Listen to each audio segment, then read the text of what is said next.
Shalom Bapak Ibu serta saudara-saudari yang terkasih dalam nama Tuhan Yesus Kristus. Beberapa saat ke depan saya ingin menyampaikan sedikit renungan firman Tuhan bagi kita pada saat hari ini. Namun sebelumnya saya mengajak kita semua untuk bersatu terlebih dahulu di dalam doa kita berdoa. Bapa di dalam sorga, Bapa yang kami sembah dan kenal dalam nama Tuhan Yesus Kristus, kembali kami datang kepadamu pada saat ini Tuhan. Pertama-tama kami mau mengucap syukur buat setiap kebaikan dan kemurahan yang Kau telah berikan dalam kehidupan kami sampai pada saat hari ini. Sebentar kami akan merenungkan sedikit firman Tuhan, yang kami percaya firman yang kami akan dengarkan Tuhan Yesus Kristus adalah firman yang kami dapat jadikan bekal untuk kami bisa memasuki tahun yang baru beberapa hari ke depan. Dalam nama Tuhan Yesus Kristus, kami serahkan penyampaian firman Tuhan pada saat hari ini. Di dalam nama Tuhan Yesus Kristus, kita yang siap menerima firman Tuhan, sama-sama kita katakan, amin. Bapak Ibu serta saudara-saudariku yang terkasih dalam nama Tuhan Yesus Kristus, beberapa hari ke depan kita akan memasuki tahun yang baru. Dan mendekati pergantian tahun, saatnya bagi kita untuk sejenak merenungkan firman Tuhan. Yang saya ingin mencoba untuk merenungkan firman Tuhan seputaran mengenai pribadi yang tulus dan berpikiran positif. Sehingga ke depan kita bisa melihat segala sesuatu yang terjadi, yang akan terjadi di tahun 2024 dari maksud Tuhan. Kita bisa melihat apa yang akan terjadi di tahun 2024 dari maksud Tuhan.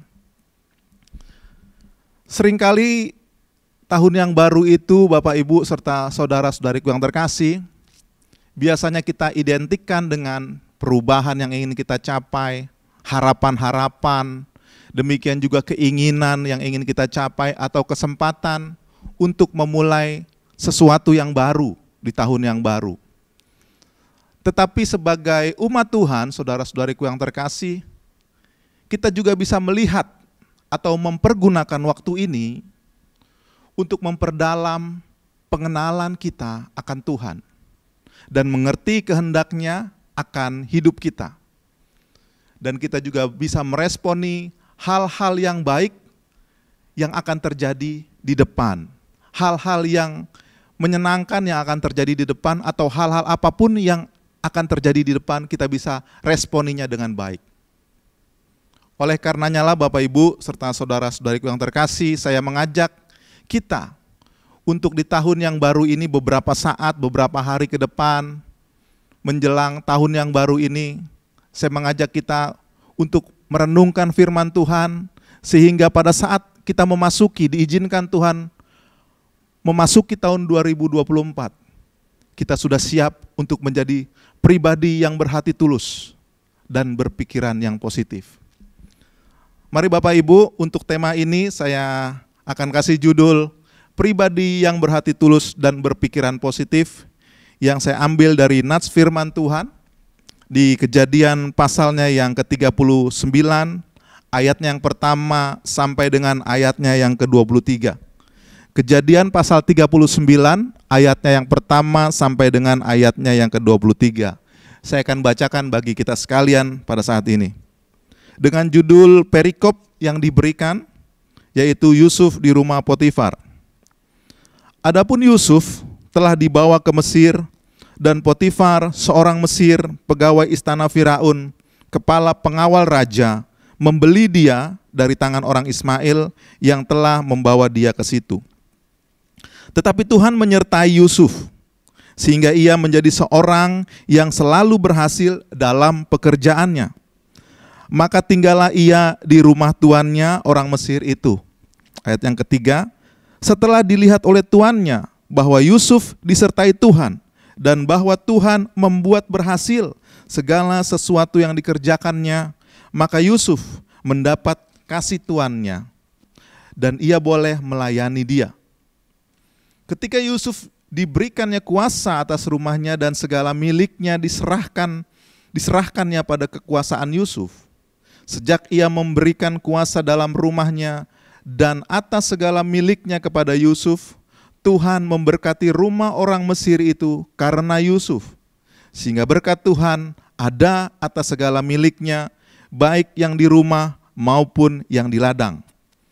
Segala miliknya diserahkannya pada kekuasaan Yusuf, dan dengan bantuan Yusuf, ia tidak usah lagi mengatur apa-apapun selain dari makanannya sendiri. Adapun Yusuf itu manis sikapnya dan elok parasnya. Selang beberapa waktu, istri tuannya memandang Yusuf dengan birahi, lalu katanya, "Marilah tidur dengan aku." Tetapi Yusuf menolak dan berkata kepada istri tuannya itu, "Dengan bantuanku, tuanku ini tidak lagi mengatur apa yang ada di rumahnya ini, dan ia telah menyerahkan segala miliknya pada kekuasaanku. Bahkan di rumah ini tidak lebih besar kuasanya, bahkan di rumah ini ia tidak lebih besar kuasanya daripadaku, dan tiada yang diserahkannya kepadaku selain daripada engkau, sebab engkau istrinya. Bagaimanakah mungkin aku melakukan kejahatan yang besar ini dan berbuat dosa terhadap Allah?" Walaupun dari hari ke hari perempuan itu membujuk Yusuf, Yusuf tidak mendengarkan bujukannya itu untuk tidur di sisinya dan bersetubuh dengan dia. Ayat 11, pada suatu hari masuklah Yusuf ke dalam rumah untuk melakukan pekerjaannya, sedang dari seisi rumah itu seorang pun tidak ada di rumah. Lalu perempuan itu memegang baju Yusuf sambil berkata, "Marilah tidur dengan aku." Tetapi Yusuf meninggalkan bajunya di tangan perempuan itu dan lari keluar. Ketika dilihat perempuan itu bahwa Yusuf meninggalkan bajunya dalam tangannya dan telah lari keluar, dipanggilnyalah seisi rumah itu, lalu katanya kepada mereka, "Lihat, dibawanya kemari seorang Ibrani, supaya orang ini dapat mempermainkan kita. Orang ini mendekati aku untuk tidur dengan aku, tetapi aku berteriak-teriak dengan suara keras." Ayat 15, dan ketika didengarnya bahwa aku berteriak sekeras-kerasnya, ditinggalnyalah bajunya padaku, lalu ia lari keluar. Juga ditaruhnya baju Yusuf itu di sisinya, sampai tuan rumah pulang. Perkataan itu jugalah yang diceritakan perempuan itu kepada Potifar. Katanya, "Hamba orang Ibrani yang kau bawa kemari itu datang kepadaku untuk mempermainkan aku. Tetapi ketika aku berteriak sekeras-kerasnya, ditinggalkannya bajunya padaku, lalu ia lari keluar." Baru saja didengar oleh tuannya perkataan yang diceritakan istrinya kepadaku, "Begini-begitulah aku diperlakukan oleh hambamu itu," maka bangkitlah amarahnya. Lalu Yusuf ditangkap oleh tuannya dan dimasukkan ke dalam penjara tempat tahanan-tahanan raja dikurung. Demikian Yusuf dipenjarakan di sana. Tetapi Tuhan menyertai Yusuf dan melimpahkan kasih setianya kepadanya dan membuat Yusuf kesayangan bagi kepala penjara itu. Sebab itu kepala penjara mempercayakan semua tahanan dalam penjara itu kepada Yusuf, dan segala pekerjaan yang harus dilakukan di situ dialah yang mengurusnya. Kemudian Bapak Ibu, ayat 23, ayat yang terakhir, dan kepala penjara tidak mencampuri segala yang dipercayakannya kepada Yusuf, karena Tuhan menyertai dia dan apa yang dikerjakannya dibuat Tuhan berhasil. Bapak Ibu saudara-saudariku yang terkasih dalam nama Tuhan Yesus Kristus, ketika kita ingin berbicara mengenai ketulusan, salah satu tokoh Alkitab yang kita bisa jadikan acuan untuk berbicara mengenai ketulusan ini adalah salah satunya adalah Yusuf. Nah, dari pembacaan perikop yang kita baca tadi di Kejadian pasalnya yang ke-39, ayatnya yang pertama sampai dengan ayatnya yang ke-23, kita dapatkan berlika-likunya kehidupan Yusuf ketika dia berada di rumah Potifar. Kita dapatkan di sini informasi bahwasanya Potifar itu adalah seorang kepala pengawal raja yang ada di Mesir. Jadi Potifar ini merupakan pekerjaannya atau profesinya ini adalah seorang kepala pengawal raja di Mesir pada saat itu, Bapak Ibu serta saudara-saudariku yang terkasih. Nah, dari perikop yang kita baca ini kita dapatkan sebuah situasi di mana kalau kita bisa breakdown perikop ini menjadi beberapa momen. Yang pertama, Bapak Ibu serta saudara-saudariku yang terkasih, jikalau kita breakdown perikop ini, maka akan kita bisa breakdown menjadi 3 bagian. Yaitu bagian yang pertama dimulai dari ayatnya yang pertama sampai dengan ayatnya yang ke-6, itu adalah merupakan sebuah momen di mana bagi saya itu merupakan masa-masa keemasan Yusuf ketika dia tinggal di Mesir di rumah Potifar. Mengapa saya katakan masa-masa keemasan? Karena di sini dibilang bahwasannya Yusuf diberikan segala kekuasaan untuk mengelola apa yang dimiliki oleh Potifar. Dan juga dikatakan di sini apapun yang dikerjakan oleh Yusuf diperbuat Tuhan berhasil. Semua apa yang dipegang, apa yang dikerjakan oleh Yusuf diperbuat Tuhan, dimampukan Tuhan, dijadikan Tuhan berhasil. Jadi Bapak Ibu serta saudara-saudariku yang terkasih, di sini kita bisa lihat, kalau kita aplikasikan dengan saat ini, saya percaya ini merupakan saat di mana kalau kita seorang karyawan, kita berada di sebuah kantor, kita bekerja di sana, dan kita mengalami sebuah kenaikan karir yang luar biasa. Kita sangat menikmati bekerja di tempat itu. Kita menikmati sebuah pekerjaan kita karena apapun yang kita kerjakan di kantor tersebut, ataupun kita mungkin sedang mengalami bisnis, menjalankan bisnis yang kita jalani ini berjalan lancar, tidak ada hambatan, untung banyak permintaan. Dan hal-hal seperti itulah hal-hal yang baik yang saya bisa lihat kalau kita aplikasikan saat ini, sebuah momen di mana masa-masa keemasan Yusuf ketika dia berada di Mesir. Kemudian momen yang kedua yaitu momen ketika Yusuf ini berada dalam permasalahan. Ini adalah sebuah momen yang kita bisa lihat mulai dari ayatnya yang ke-7 sampai dengan ayatnya yang ke-21. Ini sebuah momen di mana Yusuf yang ketika itu berada di Mesir, ketika dia sedang menjalani masa-masa keemasannya, kemudian tiba-tiba hal yang buruk terjadi dalam kehidupannya. Hal yang buruk dialami dalam kesehariannya. Hal apa itu Bapak Ibu? Sebuah kejadian di mana dia difitnah oleh istri Potifar bahwasanya Yusuf ingin memperlakukan istri Potifar itu dengan tidak baik. Istri Potifar bilang kepada suaminya bahwasanya Yusuf ingin berbuat jahat kepada dirinya.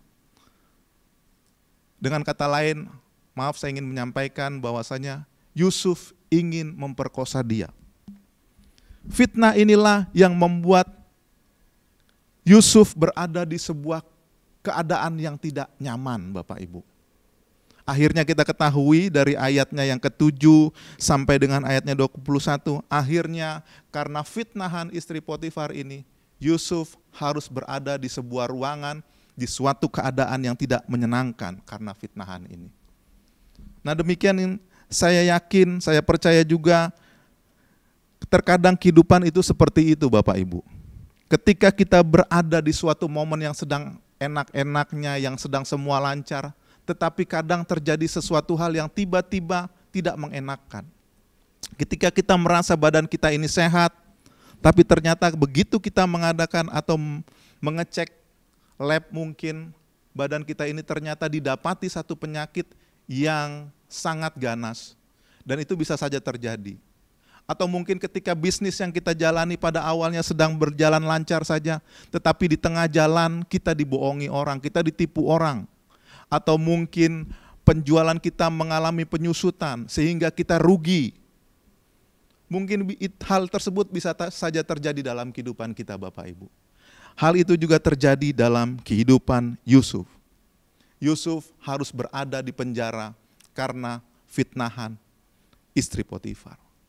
Dan momen ketiga yang saya mau nyatakan apa yang dialami Yusuf adalah momen di mana Yusuf harus menjalani hari-harinya dengan tidak mengenakan karena fitnahan yang dilakukan oleh istri Potifar.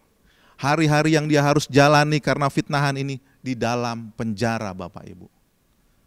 Jadi kalau kita bilang bahwasanya, kalau kita mau menyatakan bahwasanya Yusuf ini adalah seseorang tokoh yang kita bisa jadikan panutan atau contoh kisah hidupnya untuk kita belajar ketulusan. Ya, kita bisa belajar dari Yusuf ini, Bapak Ibu. Nah, Bapak Ibu, saya ingin mencoba terlebih dahulu menginformasikan, memberitahukan kepada kita apa sih arti ketulusan itu, Bapak Ibu. Nah, menurut Kamus Besar Bahasa Indonesia yang saya coba dapatkan, yang coba saya cari, kata tulus itu adalah artinya menurut Kamus Besar Bahasa Indonesia adalah sungguh dan berhati bersih, atau benar-benar keluar dari hati yang suci.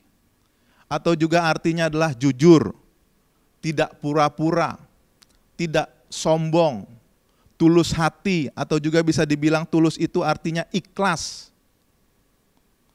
Jadi orang yang tulus, karena definisi yang saya sampaikan tadi, akan melakukan suatu hal dengan sungguh-sungguh dan tidak ada maksud terpendam atau tidak ada agenda yang terpendam di tengah situasi apapun yang dialaminya. Baik itu masa bahagia, masa menyenangkan maupun masa yang tidak menyenangkan.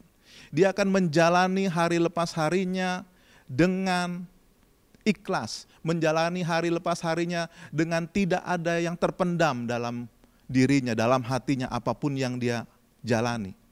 Dan ini juga terlihat dari perikop yang kita baca tadi. Melewati hari-hari yang harus dijalani oleh Yusuf, tidak ada satupun ungkapan, perkataan atau kalimat yang keluar dari mulut Yusuf yang menyatakan dia ini kecewa, dia ini marah kepada keadaan atau kepada situasinya. Nah, Bapak Ibu serta saudara-saudariku yang terkasih, oleh karenanya lah saya mengajak kita beberapa hari ini ke depan kita akan masuk tahun yang baru. Saya mengajak kita untuk menjadi pribadi-pribadi yang tulus, Bapak Ibu, dan berpikiran positif. Karena hal itu baik, Bapak Ibu. Mengapa kita harus menjadi pribadi-pribadi yang tulus dan berpikiran positif? Mengapa? Setidaknya dari perikop yang kita baca tadi, Bapak Ibu serta saudara-saudariku yang terkasih, setidaknya ada 3 poin, ada 3 jawaban yang kita bisa dapatkan mengapa kita harus menjadi pribadi yang berhati tulus dan berpikiran yang positif untuk kita bisa masuki tahun 2024. Poin yang pertama, karena orang yang berhati tulus adalah orang yang disertai Tuhan. Saya ulangi, karena orang yang berhati tulus adalah orang yang disertai Tuhan. Bapak Ibu serta saudara-saudariku yang terkasih dalam nama Tuhan Yesus Kristus, kalau Bapak Ibu perhatikan dari ayat yang pertama sampai dengan ayat yang ke-23 di Kejadian pasal 39, ada sebuah kata yang diucapkan lebih dari 1 kali atau lebih dari 2 kali. Bahkan setidak-tidaknya saya coba membaca perlahan-lahan, paling tidak ada 4 kali kata ini diucapkan. Kata itu adalah kata disertai. Kata itu adalah sebuah kata menyertai, disertai Tuhan. Kalau Bapak Ibu coba baca ini semua kata disertai, menyertai itu ada di dalam ayatnya yang kedua, ayatnya yang ketiga, ayatnya yang ke-21, dan ayatnya yang ke-23. Jadi ada 4 kali pengulangan kata disertai atau menyertai dari perikop yang kita baca ini Bapak Ibu.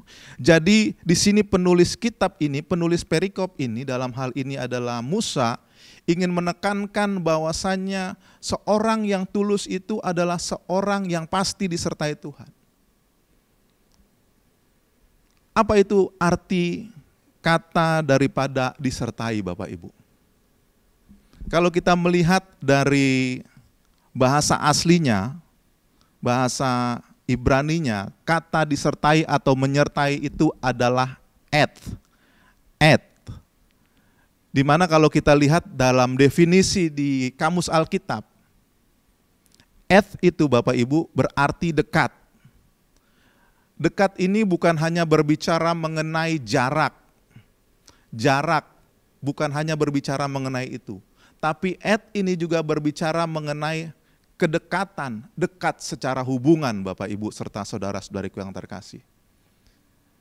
Jadi dengan kata lain saya mau menyampaikan di sini, ketika kita adalah orang yang tulus, maka kita itu orang yang disertai Tuhan. Bukan hanya disertai dalam bentuk jarak kita dengan Tuhan dalam menjalani hari lepas hari ini dekat, tapi juga pribadi yang memiliki hati yang tulus secara hubungan, itu dia juga pribadinya dekat sama Tuhan Bapak Ibu. Jadi secara perikop kita, kalau kita perhatikan secara keseluruhan, maka kita akan melihat bahwasanya kata menyertai itu berada di saat Yusuf selain daripada berada di saat-saat yang menyenangkan, di saat-saat keberhasilannya dia. Kalau kita lihat di ayat yang pertama sampai dengan ayat yang 23, Yusuf juga disertai pada saat masa-masa berada dalam masalah, pada saat masalah itu dimulai, atau pada saat dia menjalani hari lepas harinya ketika masalah itu harus dia hadapi Bapak Ibu serta saudara-saudariku yang terkasih. Itu adalah poin yang pertama yang ingin saya sampaikan. Orang yang berhati tulus adalah orang yang disertai Tuhan. Kemudian poin yang kedua Bapak Ibu, yang saya ingin sampaikan, mengapa kita harus menjadi pribadi yang berhati tulus dan berpikiran positif memasuki tahun 2024 nanti. Dan menjalani tahun 2024 nanti. Karena orang yang berhati tulus, ada kasih setia Tuhan dalam kehidupannya. Ini bisa kita lihat di dalam ayatnya yang ke-21, Bapak Ibu serta saudara-saudariku yang terkasih. Saya akan bacakan ayat yang ke-21 bagi kita semua. Tetapi Tuhan menyertai Yusuf dan melimpahkan kasih setianya kepadanya dan membuat Yusuf kesayangan bagi kepala penjara itu. Nah, di sini disampaikan Bapak Ibu, bahwasanya orang yang berhati tulus bukan hanya orang yang disertai oleh Tuhan, tapi juga orang yang berhati tulus adalah orang yang dilimpahkan kasih setia Tuhan dalam kehidupannya.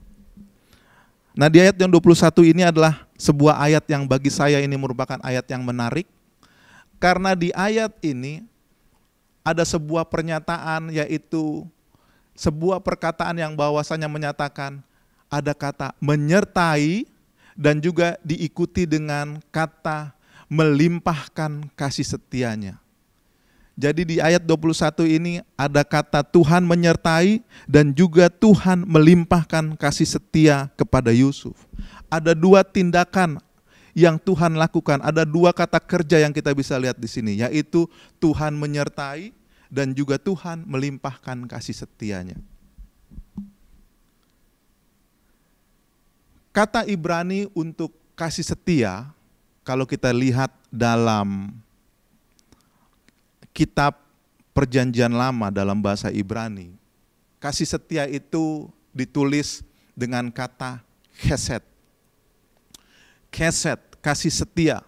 Banyak arti untuk kasih setia ini, chesed ini dalam kamus Alkitab Bapak Ibu.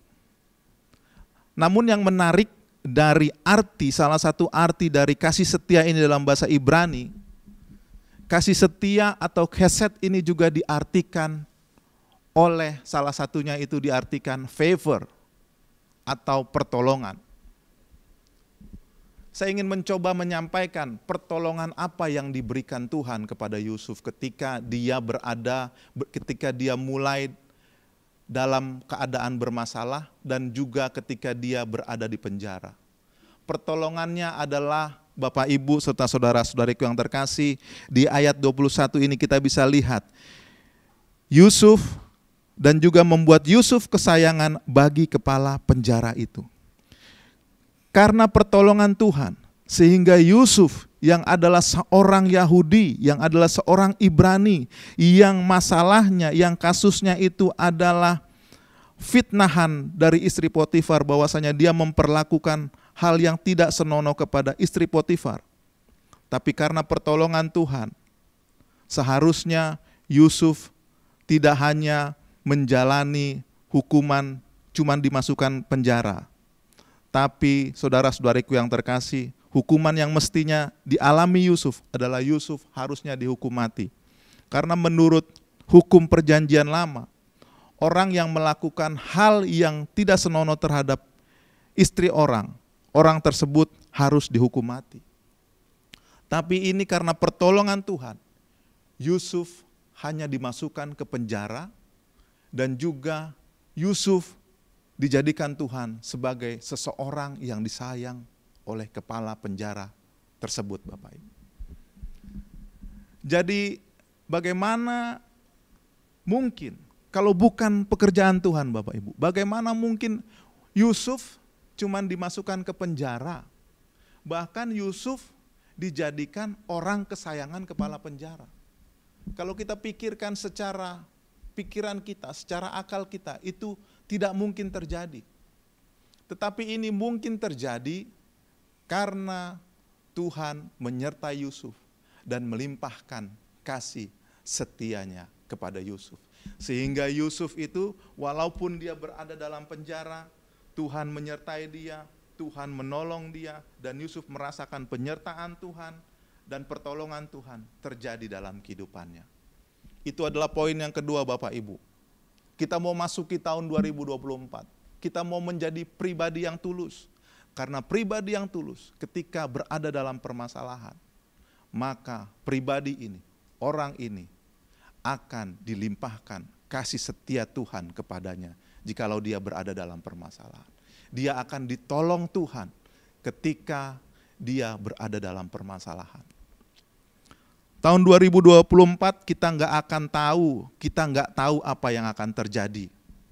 Namun kalau kita belajar dari kisah Yusuf ini, perikop Yusuf ini, Bapak Ibu, kejadiannya mungkin bisa terjadi dalam kehidupan kita di tahun 2024. Mungkin kita mengawali tahun 2024 itu dengan kebaikan-kebaikan, sukacita, achievement yang terbaik kita bisa raih, hal-hal yang terbaik yang kita bisa achieve. Namun mungkin juga beberapa saat kemudian, beberapa bulan kemudian di tahun 2024 kita mengalami permasalahan. Kita nggak tahu, Bapak Ibu. Namun melalui kisah Yusuf ini kita bisa lihat bagaimana di tengah permasalahan ketika Yusuf dimulai berada dalam masalah itu, kita lihat tindakan Tuhan nyata dalam kehidupannya. Tuhan melimpahkan kasih setianya. Poin yang ketiga, Bapak Ibu serta saudara-saudariku yang terkasih dalam nama Tuhan Yesus Kristus, yang ingin saya sampaikan pada saat ini adalah mengapa kita harus mempersiapkan diri kita memasuki tahun 2024 ini menjadi pribadi yang tulus dan berpikiran positif. Karena orang yang tulus dan berpikiran positif, dalam kehidupannya ada kuasa Tuhan. Dalam kehidupannya ada kuasa Tuhan. Ini kita bisa lihat di dalam ayatnya yang ke-23, Bapak Ibu sekalian, saya bacakan bagi kita semua. Dan kepala penjara tidak mencampuri segala yang dipercayakannya kepada Yusuf. Karena Tuhan menyertai dia dan apa yang dikerjakannya dibuat Tuhan berhasil. Apa yang dikerjakannya dibuat Tuhan berhasil. Kalau kita baca kisah Yusuf ini, Bapak Ibu, Yusuf ini adalah seseorang anak daripada Yakub. Yakub itu memiliki 12 orang anak laki-laki, 1 anak perempuan. Salah satunya anaknya ini bernama Yusuf. Dan kalau kita lihat dari kisah Yusuf ini yang dimulai di kitab Kejadian pasal 37, kita dapatkan informasi bahwasanya Yusuf ini adalah seorang anak yang dimanja, anak yang diperlakukan lebih baik daripada anak-anak Yakub lainnya. Bahkan dikatakan di situ bahwasanya Yusuf ini dikasih jubah lebih baik daripada saudara-saudaranya. Jadi saya mau katakan bahwasanya Yusuf ini mungkin seseorang yang sangat diperlakukan baik. Mungkin dalam kehidupannya dia terbiasa dilayani oleh bawahan-bawahan atau pekerja-pekerja dari ayahnya. Dia mungkin tidak terbiasa melakukan hal-hal sendiri Bapak Ibu. Mungkin dia terima beres atau pokoknya sebagai seorang anak yang dimanja lah. Kalau kita tahu bagaimana sih seseorang anak yang dimanja, pasti semuanya bisa jadi langsung tersedia, bisa jadi langsung terpenuhi, bisa jadi dia langsung menerima sesuatu itu sudah tinggal dia nikmati. Tapi yang menarik di perikop ini, di kisah ini adalah dikatakan Tuhan membuat segala sesuatu yang dikerjakan oleh Yusuf selama dia di penjara itu dibuat Tuhan berhasil. Dibuat Tuhan berhasil. Jadi ada kuasa Tuhan dalam kehidupan Yusuf selama dia menjalani hari lepas harinya di penjara. Di sebuah ruangan yang sempit, di mana juga komunikasi dia terbatas, dia tidak punya hubungan dengan saudara-saudara sekandungnya, dengan keluarganya. Namun dia mampu membuat atau melakukan segala sesuatu yang menjadi tugasnya, dibuatnya berhasil. Di sini dikatakan, itu bukan karena kemampuan daripada Yusuf. Tapi itu semua adalah karena Tuhan menyertai Yusuf. Jadi poin yang ketiga yang ingin saya sampaikan, orang yang berpribadi tulus dan berpikiran positif adalah orang yang ada kuasa Tuhan di dalam kehidupannya. Memiliki kuasa Tuhan dalam kehidupannya. Kuasa Tuhan turut campur tangan dalam kehidupannya. Poin yang keempat, Bapak Ibu serta saudara-saudariku yang terkasih, yang ingin saya sampaikan adalah poin yang terakhir. Orang yang tulus hatinya adalah orang yang dipilih Tuhan untuk menjadi bagian dalam rencana Tuhan. Ini kita bisa lihat di dalam kitab Kejadian pasalnya yang ke-45. Kitab Kejadian pasal 45 ayatnya yang kelima saya bacakan bagi kita sekalian. Di sini kita bisa lihat.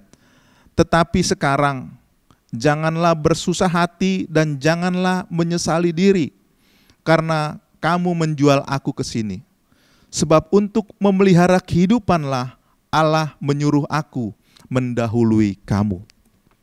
Jadi di sini Bapak Ibu serta saudara-saudariku yang terkasih, saya ingin katakan Yusuf menyatakan melewati segala yang terjadi dalam kehidupannya. Bagaimana saudara-saudaranya laki-laki membenci dia, karena saudara-saudara laki-lakinya itu benci kepada Yusuf, karena perlakuan orang tuanya yang memanjakan dia, dan juga karena ada mimpi yang diberikan Tuhan kepada Yusuf dan disampaikan kepada saudara-saudaranya bahwasannya Yusuf akan menjadi pemimpin atas mereka. Sehingga saudara-saudaranya ini tidak suka, kesal gitu. Karena kekesalan daripada saudara-saudaranya ini, Yusuf dimasukkan ke dalam lubang. Setelah itu Yusuf dijual ke orang Ismail. Yusuf harus menjalani hari lepas hari sebagai budak yang akan dijual. Dan juga kemudian Yusuf harus difitnah berada di dalam penjara Bapak Ibu. Melewati semua hal yang buruk dalam kehidupannya. Kita bisa lihat bagaimana Yusuf menyingkapinya dengan baik. Dia bilang semua yang terjadi itu adalah rencananya Tuhan bagiku. Yusuf sadar kalau terjadi hal-hal yang tidak baik dalam kehidupannya, itu semua karena dia dipilih Tuhan untuk menjadi bagian dalam rencana Tuhan. Bapak Ibu serta saudara-saudariku yang terkasih dalam nama Tuhan Yesus Kristus. Tahun 2024 kita nggak tahu apa yang akan terjadi dalam kehidupan kita. Dalam kehidupan saya, dalam kehidupan Bapak Ibu sekalian. Saya tidak bisa menjanjikan bahwasannya tahun 2024 akan kita lewati dengan baik-baik saja. Semua hal-hal yang mengenakan, semua hal-hal yang menyenangkan yang akan terjadi dalam kehidupan kita. Namun percayalah, lewati segala sesuatu yang akan terjadi dalam kehidupan kita, apakah itu baik, menyenangkan, mengenakkan, hal-hal yang baik terjadi dalam kehidupan kita, atau bahkan hal-hal yang buruk, hal-hal yang tidak mengenakan, hal-hal yang membuat air mata kita harus jatuh, raga kita harus lemah. Namun Bapak Ibu serta saudara-saudariku yang terkasih dalam nama Tuhan Yesus Kristus, belajar dari kisah Yusuf yang saya sampaikan, yang kita baca saat ini. Percayalah, kalau kita mau menjadi pribadi yang tulus dan berpikiran positif, percayalah ada 4 hal yang saya sampaikan tadi, dan itu akan menjadi bagian kita. Yang pertama, akan selalu ada penyertaan Tuhan. Ketika kita menjadi pribadi yang berhati tulus dan berpikiran positif. Yang kedua, akan selalu ada kasih setia Tuhan. Akan selalu ada pertolongan Tuhan. Yang ketiga, ketika kita menjadi pribadi yang berhati tulus dan berpikiran positif, akan selalu ada kuasa Tuhan dalam kehidupan kita. Dan hal yang keempat, yang terakhir, apabila kita menjadi pribadi yang berhati tulus dan berpikiran positif di tahun 2024, kita akan bisa menyatakan bahwasanya melewati segala sesuatu yang terjadi di tahun 2024. Saya adalah orang pilihan Tuhan yang dipilihnya untuk menggenapi rencananya. Demikianlah Bapak Ibu serta saudara-saudariku yang terkasih, saya percaya jikalau 4 poin yang saya sampaikan tadi, itu kita pegang untuk kita jadikan bekal menghadapi menjalani tahun 2024. Saya percaya tahun 2024 kita bisa nikmati dan kita bisa bersyukur selalu kepada Tuhan lewati segala musim kehidupan kita. Tuhan Yesus memberkati. Baik Bapak Ibu, saya akan tutup renungan firman Tuhan pada saat ini. Saya mengajak kita bersatu di dalam doa kita berdoa. Bapa yang baik, Bapa yang kami sembah dan kenal di dalam nama Tuhan Yesus Kristus, terima kasih buat firman-Mu yang bisa kami dengar, yang bisa kami dapatkan pada saat ini. Kami percaya dan kami yakin Tuhan Yesus Kristus, firman-Mu itu yang adalah Engkau sendiri memiliki kuasa. Ketika kami mempercayainya, ketika kami mengimaninya, bahkan ketika kami melakukannya, firman Tuhan itu kami percaya dan kami yakin menjadi nyata dalam kehidupan kami. Tahun 2024 Tuhan kami tidak tahu apa yang akan terjadi dalam kehidupan kami. Namun melalui sharing firman Tuhan pada saat ini kami percaya segala sesuatu boleh terjadi. Namun kami mau yakinkan dalam hidup kami beberapa saat ini sebelum kami memasuki tahun 2024. Kami percaya kami adalah orang-orang yang dipilih Tuhan, ditetapkan Tuhan untuk menjadi bagian dalam rencananya Tuhan. Kami akan melihat penyertaan Tuhan, kami akan lihat pertolongan Tuhan, kami akan melihat kuasa Tuhan sepanjang kehidupan kami di tahun 2024. Inilah doa dan permohonan kami Tuhan, yang kami angkat dan kami naikkan di dalam nama Tuhan Yesus Kristus.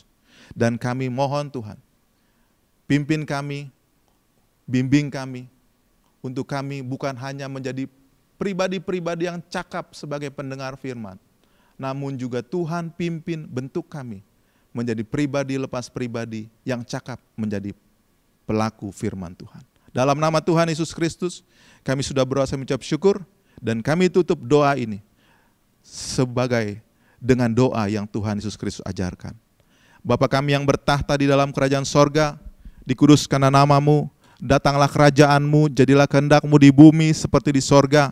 Berikanlah kami pada hari ini makanan kami yang secukupnya, dan ampunilah kami akan kesalahan kami, seperti kami juga mengampuni orang yang bersalah kepada kami. Dan janganlah bawa kami dalam pencobaan, tetapi lepaskanlah kami daripada yang jahat.